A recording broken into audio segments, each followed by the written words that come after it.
অনেক ভালো এক্সপিরিয়েন্স এখন, কিন্তু সেই নস্টালজিক ফিলিংটাকে আমি যেন আজকে রিলিভ করতে পারলাম। আজকে I did it again after 30 years. শীতের কুয়াশা ঘেরা চাদর, গঙ্গাবক্ষে মনোমুগ্ধকর পরিবেশ, এক ঝাঁক দল রোয়িং করে বেড়াচ্ছে সেই গঙ্গায়।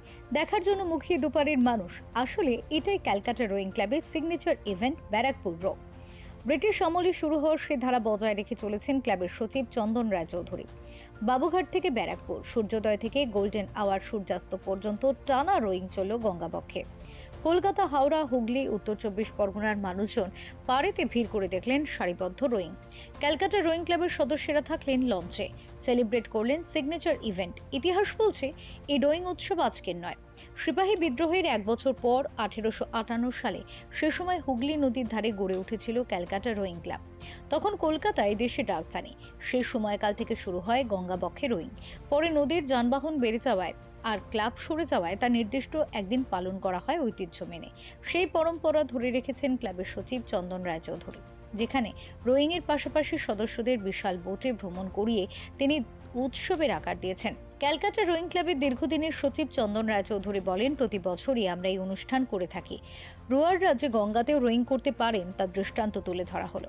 বছরভর ক্লাবে একের পর এক রোয়িং এর ইভেন্ট আয়োজন করেন চন্দন রায়চৌধুরী। গত বছরই করেছিলেন আন্তর্জাতিক রেগাটা।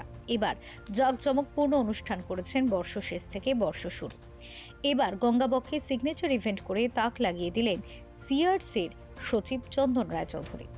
আমাদের এই ব্যারাকপুর রো, এটা সিন্স আমাদের সেই ব্রিটিশ টাইম থেকে এটা হয়ে আসছে। এটা আমাদের একটা সিগনেচার ইভেন্ট। সারা বছর আমরা খুবই অপেক্ষা করে থাকি। এটার তো কনসেপ্টটা অ্যাকচুয়ালি ছিল যে মানে ছেলেমেয়েরা ওরা ব্যারাকপুর অবধি রোয়িং করে যেত, তার সঙ্গে সঙ্গে মানে একটা বোট যেত। এবার সেইটা থেকেই আস্তে আস্তে এইটা মানে in the form of a picnic এটা তৈরি হলো। ওই মানে আস্তে আস্তে করে সবাই মানে অল্প করে সব লোকেরা যেতে শুরু করলো। তো এইটা একটা আমাদের মানে ভীষণই মানে একটা আমাদের মজার ইভেন্ট। সারাদিন ধরে বোটে আমরা খাওয়া দাওয়া, আন্তাক্ষরী, আমাদের হাউজি খেলা, নাচ গান, মানে আমরা ভীষণ মজা করি। আর ছেলেদেরও মানে রোয়িং যারা গার্লস অ্যান্ড বয়েজ, তাদেরও ইটস এ গ্রেট এক্সপিরিয়েন্স। তারা এই যে গ্যাঞ্জেসে রোয়িং করা is very difficult, because often কী হয়, you have to row against the tide. So rowing on the Ganges is actually not a মানে matter of joke. It is actually very difficult. তো এবারে ইয়াং ছেলেমেয়েরা যারা আমাদের লেকে রোয়িং করে ইউজ টু, তাদেরও এখানে একটা মানে এক্সপিরিয়েন্স হয়। সো দে মানে have a little bit of experience, মানে গ্যাঞ্জেসে রোয়িং করাটা কীরকম এক্সপিরিয়েন্স। এবারে ওরা ডিফারেন্সটাও বুঝতে পারে, লেকে রোয়িং কীরকম আর গ্যাঞ্জেসে রোয়িংটা কীরকম। তো বছর আমরা এটার জন্য অপেক্ষা করি। আশা করি মানে এইরকমই এভরি ইয়ার যেন আমরা আসতে পারি, এনজয় করতে পারি। That's all. ইয়েস, এইবারে এই প্রথম আমরা 4টে মানে এইটাকে ফোর্স বলা হয়, এই যে একসঙ্গে মিলে 4 জনে মানে এই যে রোয়িং করা, একসঙ্গে মিলে যাওয়া। তো এই ফার্স্ট টাইম মানে ইনিশিয়েটিভ নেওয়া হলো। আর ওরাও মানে খুব এক্সাইটেড ছিল, ওরাও মানে খুব উইলিং যে না আমরা করতে চাই, কীরকম আমরা একটুখানি এক্সপিরিয়েন্স করতে চাই। তো এই ফার্স্ট টাইম আমাদের রোয়িংয়ে বোধহয় মানে একসঙ্গে একটা মানে মেয়েদের ফোর্স মানে গ্যাঞ্জেসে রোয়িংটা করলো। আমরা লাস্ট 30-35 বছর ধরে আমি সিআরসিতে রোয়িং করছি। তো আমরা 95, 96, 97 যখন আমি কলেজে পড়তাম, তখন এখানে করতাম একটা কাঠের বোটে, কাঠের ওড়ে। তো একটা কমপ্লিট ডিফারেন্ট এক্সপিরিয়েন্স তখন। এখন অনেক আপগ্রেডেড হয়ে গেছে, আমরা ফাইবার গ্লাসের বোট ইউজ করছি, মেকানের ব্লেডস ইউজ করছি, ইন্টারন্যাশনাল ওর্স। তো অনেক ভালো এক্সপিরিয়েন্স এখন, কিন্তু সেই নস্টালজিক ফিলিংটাকে আমি যেন আজকে রিলিভ করতে পারলাম। আজকে I did it again after 30 years almost. তো খুব ভালো লাগছিল। ঢাকুরিয়া লেকে আমরা যখন রোয়িং করি, এটা অনেকটা একটা ছোট জায়গা, অনেক সেফ, অনেক স্টিল ওয়াটার।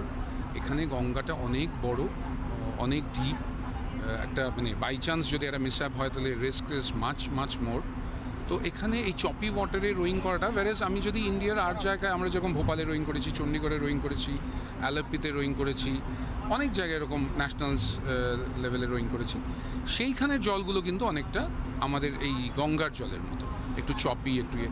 তো আমরা ঢাকুরিয়া লেকে প্র্যাকটিস করার পর যখন ওই সব জায়গায় গিয়ে রোয়িং করি, তখন আমাদের একটু অসুবিধা হয়। ভ্যারাজ আমরা যদি গঙ্গায় প্র্যাকটিস করতাম তাহলে এই ভোপাল, চণ্ডীগড়, আলেপ্পি যেখানে ব্যাকওয়াটার্সে রোয়িং হয়, তাহলে আমাদের অনেকটা বেটার এক্সপিরিয়েন্স হতো, মানে আমরা ইকুইপড হতাম অনেক বেটার।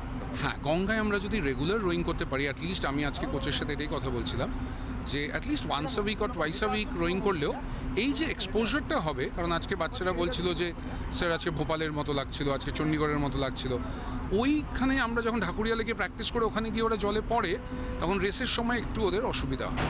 ব্যারেজ যদি এইখানে আমরা প্র্যাকটিস করতে পারি at least once or twice a week, তাহলে অনেক বেটার আমরা রেজাল্ট দিতে পারবো, অনেক ভালো রোয়িং হবে আমাদের। আমাদের এই ব্যারাকপুর রো এটা সিন্স আমাদের সেই ব্রিটিশ টাইম থেকে এটা হয়ে আসছে, এটা আমাদের একটা সিগনেচার ইভেন্ট, সারা বছর আমরা খুবই অপেক্ষা করে থাকি।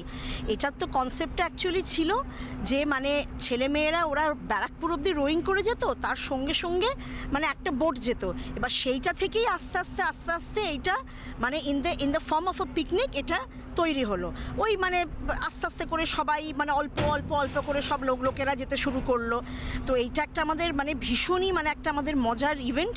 সারাদিন ধরে বোটে আমরা খাওয়া দাওয়া, আন্তাক্ষরী, আমাদের হাউজি খেলা, নাচ গান, মানে আমরা ভীষণ মজা করি।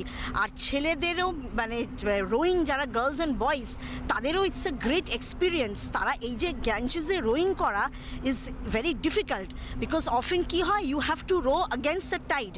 So rowing on the Ganges is actually not a মানে matter of joke. It is actually very difficult. তো এবারে ইয়াং ছেলেমেয়েরা যারা আমাদের লেকে রোয়িং করে ইউজ টু, তাদেরও এখানে একটা মানে এক্সপিরিয়েন্স হয়। সো দে মানে have a little bit of experience, মানে গ্যাঞ্জেসে রোয়িং করাটা কীরকম এক্সপিরিয়েন্স, এবারে ওরা ডিফারেন্সটাও বুঝতে পারে লেকে রোয়িং কীরকম আর গ্যাঞ্জেসে রোয়িংটা কীরকম। তো বছর আমরা এটার জন্য অপেক্ষা করি, আশা করি মানে এইরকমই এভরি ইয়ার যেন আমরা আসতে পারি, এনজয় করতে পারি, দ্যাটস অল। ইয়েস, এইবারে এই প্রথম আমরা চারটে মানে এইটাকে ফোর্স বলা হয়, এই যে একসঙ্গে মিলে চারজনে মানে এই যে রোয়িং করা, একসঙ্গে মিলে যাওয়া। তো এই ফার্স্ট টাইম মানে ইনিশিয়েটিভ নেওয়া হলো, আর ওরাও মানে খুব এক্সাইটেড ছিল, ওরাও মানে মানে খুব উইলিং যে না আমরা করতে চাই, কীরকম আমরা একটুখানি এক্সপিরিয়েন্স করতে চাই। তো এই ফার্স্ট টাইম আমাদের রোয়িংয়ে বোধহয় মানে একসঙ্গে একটা মানে মেয়েদের ফোর্স মানে গ্যাঞ্জেসে রোয়িংটা করলো। সো যখন আমরা সিআরসিতে রবীন্দ্র সরোবরে রো করি, it is much of a still water out there, so we don't have much waves out there. তো এখানে এসে I think a main part of rowing is to deal with the water, how well you are coping up with it. তো এখানে এসে it was much more choppy and we have to even deal with the waves. তো সেই জলের ভয়টা কাটিয়ে and given the scenario and the scenic beauty, you know, we have to bridge out there. তো it was really wonderful experience, আর that is all it was about. So সেটা নিয়ে I think এখন তো we are like women are more encouraged to come to sports, you know, come and play here. So and rowing is not that kind of a well-known sport. So okhane we were all encouraged and we are always taught how to go for rowing, and better holo na আমি বলবো চারজনই মিলে একসাথে rowing করা, because we need even coordination. তো সবাই একটা পাওয়ারে মারা, একটা রেটে মারা, সেটা শিখলাম, and it was a wonderful experience. So yeah. Bureau Report, Channel 10.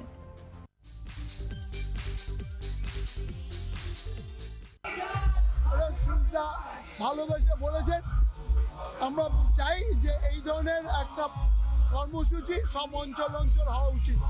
কলকাতার 57 নম্বর ওয়ার্ডের বাসিন্দাদের কাছে একটি কথা আজ প্রবাদের মতো জনপ্রিয়। তাদের কাছে জীবন মানে কোনো বিনোদন চ্যানেল নয়, জীবন মানে তাদের ঘরের মানুষ ও জনপ্রিয় পুরপিতা জীবন সাহা। সারা বছরই নানাবিধ সামাজিক ও সাংস্কৃতিক অনুষ্ঠানের মাধ্যমে এলাকার মানুষের পাশে থাকেন তিনি। এবার তার ডাকে রবিবার এক অনন্য সকালের সাক্ষী থাকলো তিলোত্তমা। জীবন সাহার বিশেষ উদ্যোগে আয়োজিত এক মেগা ওয়াকথনে এদিন পা মেলালেন প্রায় 5,000 মানুষ। মূলত স্বাস্থ্য ও পরিবেশ সচেতনতার বার্তা ছড়িয়ে দিতেই এই বিশাল ওয়াকথনের আয়োজন করা হয়েছিল। প্রায় 3.5 কিলোমিটার দীর্ঘ এই পথে পা মেলালেন 8 থেকে 80। কোনো রাজনৈতিক কর্মসূচি নয়, বরং সুস্থ জীবনের অঙ্গীকার নিয়ে বিশাল জমায়েত